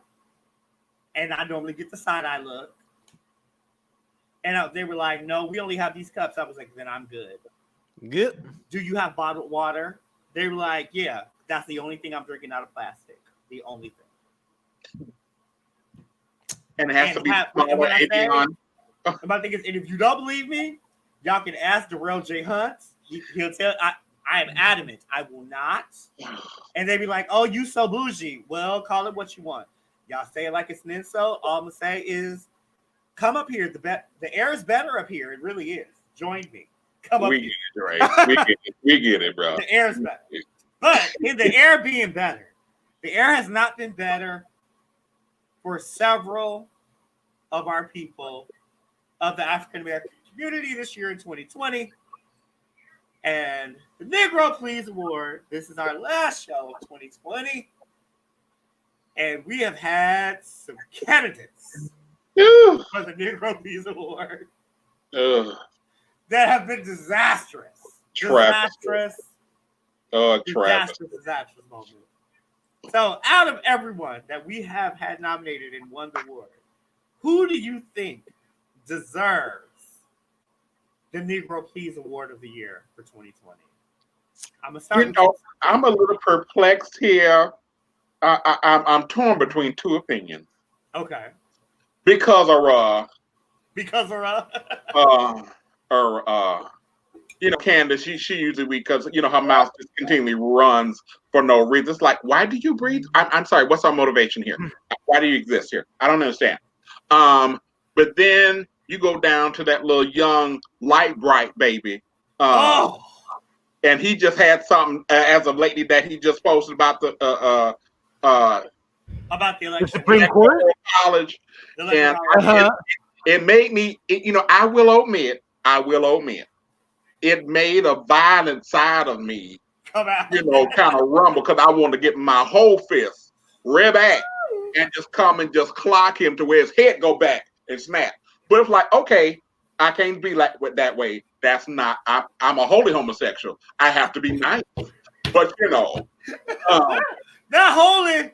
A holy homosexual. So I have to be nice sometimes. But being the fact that rat shitness is in my blood and ass kicking is definitely in my blood. And being from South Central, it's definitely in my blood. So it's like when people get to talking too much, it's like shut up. But yeah, because I saw his latest video yesterday, and I'm like, does anybody have a bat? But it's like you little something, you just won't shut up. It's like the little bird won't stop chirping, just won't stop. So that's why I'm torn between two opinions. Because I would mention your favorite, Drake, Vernon, but Vernon used to be my boo. That used to be my bae. Vernon used to be my bae. I admit it. That was your he used to be my bae until he turned fur coat. Vernon was my bae. Ooh, yeah, and when I take his coat turn, yeah, it swiveled. So yeah, so that's why I'm torn between those two little precious black darlings. Just years. So what about you, Steven? I'm torn also. Same too. My only thing is when I think about like who's prevalent, I don't know why, but I don't see her being nearly as active as he is. And I think that like because I see him more, I want to give it to him. Now, I do want to give a shout out to the hilarious TikTok account, Gay Republicans. Yes! That is such a funny TikTok. And they had this one dude being like, this is what liberals think gay people want to marry, but we also want to marry. And it was like Abby Shapiro, Candace Owens. Hilarious. But then, but that's like one of the only times I've seen her. Christian's more active. I got to give it to him. I'm gonna go ahead and call it Christian Walker. Yeah. So we all know I was torn because one, Vernon Jones, it broke my heart. Yeah. And part of the reason it broke my heart with Vernon was because I have campaigned for Vernon. Yeah. I have helped raise money for Vernon. So for him to turn coats this year was painful. Like it was hurtful. Because he did it with a bit. Vernon was my bag. Like Vernon was my political bag. Like for real. He really was my political bag. He did it with a vengeance. And then he decided that he was going to be the voice of Black America, which made it even worse. And it was like it hurt my heart to no end. I understand. Then my Uncle Snoop.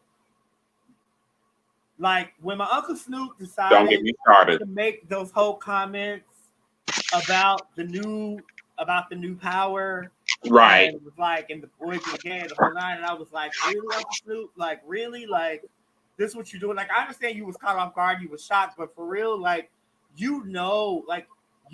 several, like you could name on all 10 fingers and toes rappers that were willing to, in the words of Ginger Bear, go on and sit on your eggplant. Like I'm just saying, you know them.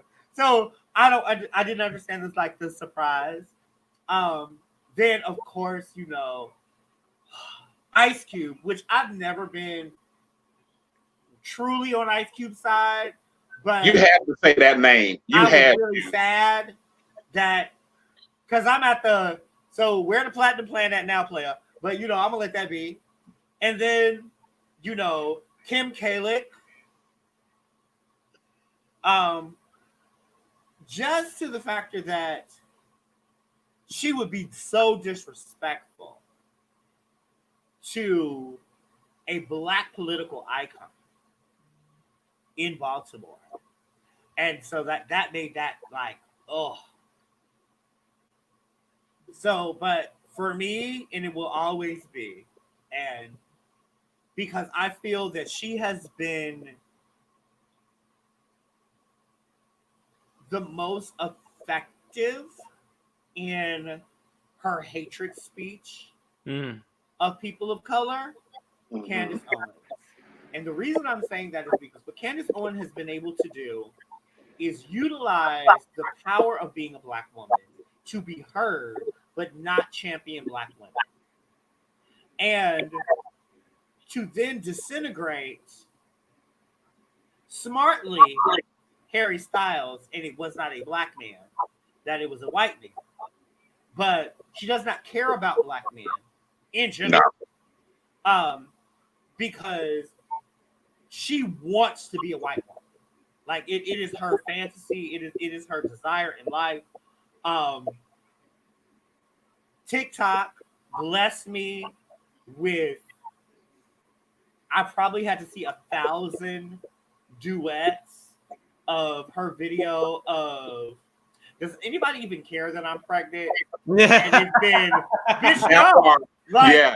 And it's been like it's been all bad. Yeah. And I was like, she has been able to bring the nation, the racism of this nation together where whites, Blacks, Latinos, Asians have all came together to say, hell no, we don't care about you, pregnant. Like she has brought this unity that I admire, that we have been able to look past our racial differences to come together to dislike her to a place of hatred.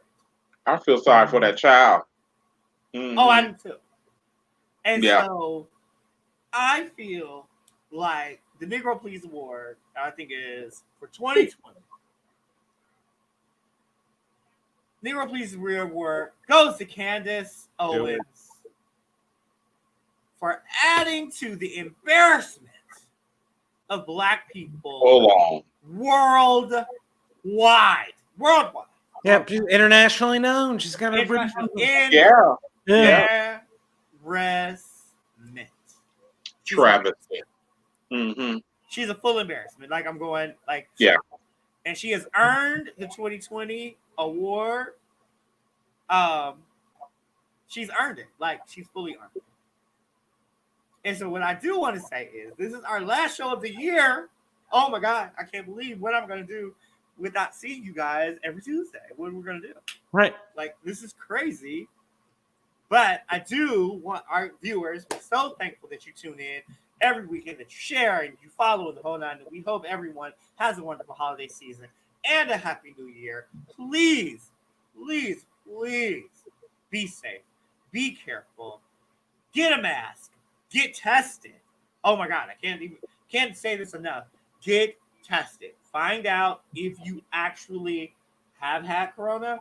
I know this is going to be a very difficult time because, especially in America, this is the one time out of the year, which I don't know how you guys feel about this, but I feel like this part of the pandemic has been the hardest because America, from right after Halloween until the new year, we normally have this sense of peace and get along and love each other and help your fellow man spirit that I feel is very much lacking.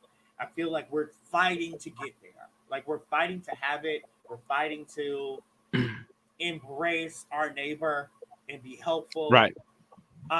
Because the division of our races or political views are so vastly like are so vast apart. Like it feels like there's an ocean and not a river. Where normally there's like a river where we can build a bridge over. But it And feels you like can't accept people. Like you can't. Somebody walks towards you on the street. Bah, we're distant. Like you can't. It's a Right. question of like helping somebody up when they fall. It's like okay, but make sure I do it safely. You know.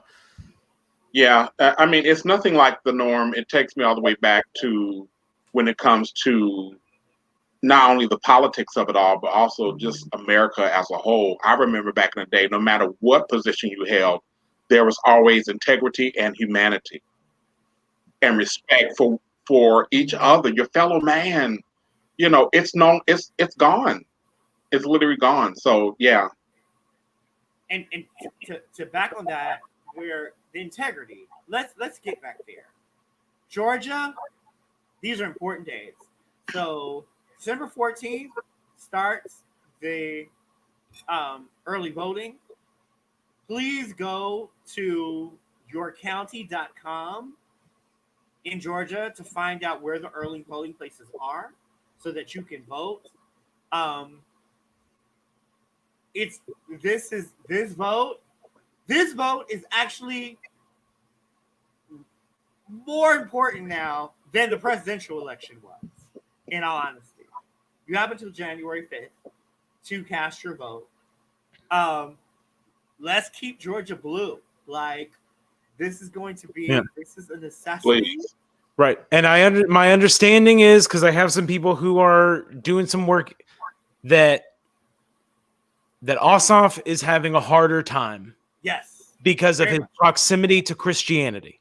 True. Right. If you care and if you're in Georgia and you know anybody, talk to them about why it's better. Warnock is going to be able to represent you better if you also have Ossoff. Right. Yes. True. True. Very Agreed. true. Agreed. And Ossoff is amazing.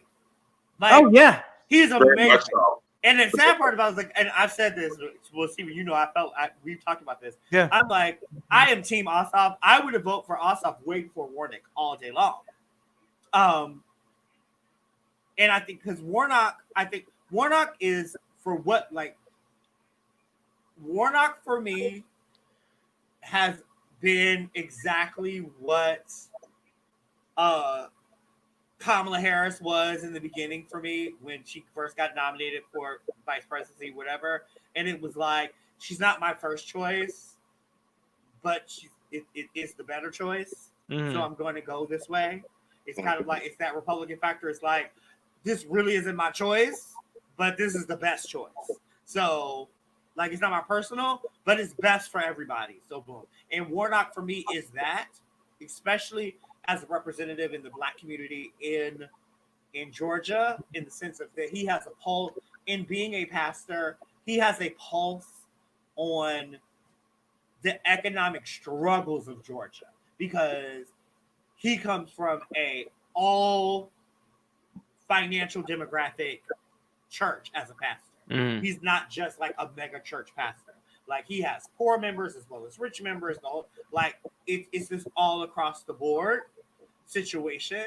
So he's a great choice of what we have to choose from.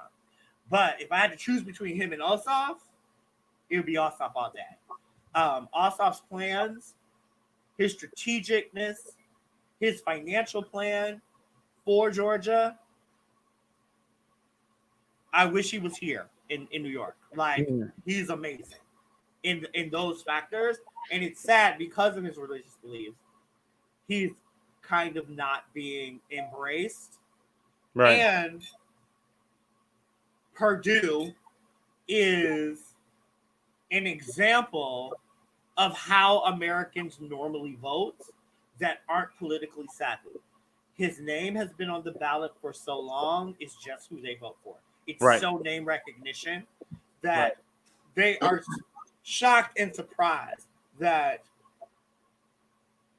how he gets his money and what he's been doing, like the things that Ossoff has brought to the table, they have come at him like, you're just lying, and then he gives you the proof, and then there's this shock. Right. And I think dealing with that shock is harder of admitting that I've been supportive of this thing this long. Mm-hmm. I think it's painful for a lot of Georgians.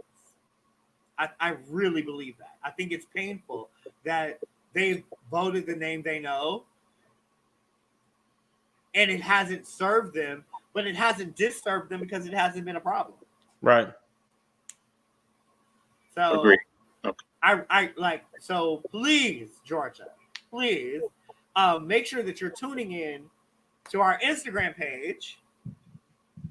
Because we will still keep encouraging you guys to vote and giving you information on our Instagram and our Facebook page for City 11 Speaks while we're away for the holiday. But I know all our City 11 speakers are going to need some fixes because we don't come back until like almost the middle of January. So you have Damian Michael Smith. Make sure you're tuning in to RGB for what you need up until January the 5th. And we love you. Have a great holiday. And we will see you guys soon. Love you. Bye. Bye. You.